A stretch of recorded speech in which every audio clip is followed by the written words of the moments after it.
தமிழ் சினிமாவுடைய மிக முக்கியமான பாடல்களான செந்தில் கணேஷ் மற்றும் ராஜலட்சுமி இவங்களுடைய ரெண்டாவது திருமணம் பார்த்தின மிக முக்கியமான தகவல் தான் இணையத்தில் இப்போது மிகப்பெரிய ஒரு அதிர்ச்சி ஏற்படுத்தியிருக்கு.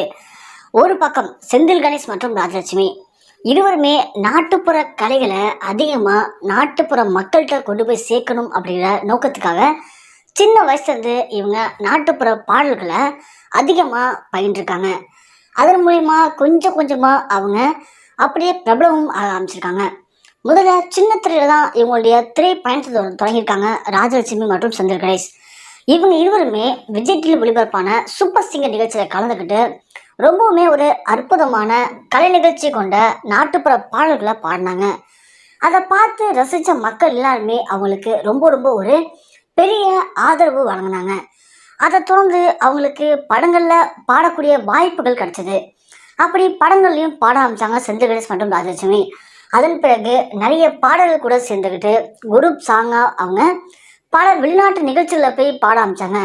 இப்படி நாட்டுப்புற கலைகளை கொஞ்சம் கொஞ்சமாக சின்னத்திரை வெள்ளித்திரை வெளிநாடு வரைக்கும் போயிட்டு அவங்க பாடின பாடல்கள் பல பேருடைய உள்ளத்துலேயும் பல பேருடைய மிக முக்கியமான பாடலாகவும் மாறினுச்சு. இப்படியாப்பட்ட செந்தில் கணேஷ் மற்றும் ராஜலட்சுமி ஆரம்பத்தில் கஷ்டப்படக்கூடிய ஃபேமிலி இருந்தாலும் கூட இப்போது மிகப்பெரிய ஒரு உச்சத்துக்கு போயிட்டுருக்காங்க. இந்த நிலைமையில இவங்களுக்கு அடுத்த கட்டத்துக்கு போகிறதுக்கான ஆசை வந்திருக்கு. ஏன்னா முதல்ல கஷ்டப்படுறவன் சாப்பாடு கிடைச்சா போதும் நினைப்பான், சாப்பாடு கிடைச்சவன் தங்கத்து இடம் கிடைச்சா போதும் நினைப்பான், இடம் கிடைச்சவன் அடுத்தது நாம் இன்னும் 4-5 வீடு வாங்கினா என்ன அப்படின்னு யோசிப்பான். அதே மாதிரி தான் செந்தில் கணேஷ் மற்றும் ராஜலட்சுமி. இவங்க கூட இந்த நண்பர்கள் என்ன சொன்னாங்க அப்படின்னா, உங்களுக்கு பாட்டை தவிர இன்னும் நிறைய எக்ஸ்ட்ரா கரிக்குலர் ஆக்டிவிட்டிஸ்லாம் இருக்க போறியே, நீங்கள் படங்கள் நடிங்களே, உங்களுக்கு இருக்க ரசிகர் பட்டாளத்துக்கு கண்டிப்பாக உங்களுடைய படங்கள்லாம் அதிகமாக வெற்றி பெறும்னு சொல்லி 2 பேருமே தனித்தனியாக பிரித்து விட்டாங்க. செந்தில் கணேஷ் இப்போது மிக முக்கியமான ஒரு படத்தை நடிச்சிட்டு இருக்காரு. ராஜலட்சுமியும் கூட ஒரு படத்தை நடிச்சிட்டு இருக்காங்க.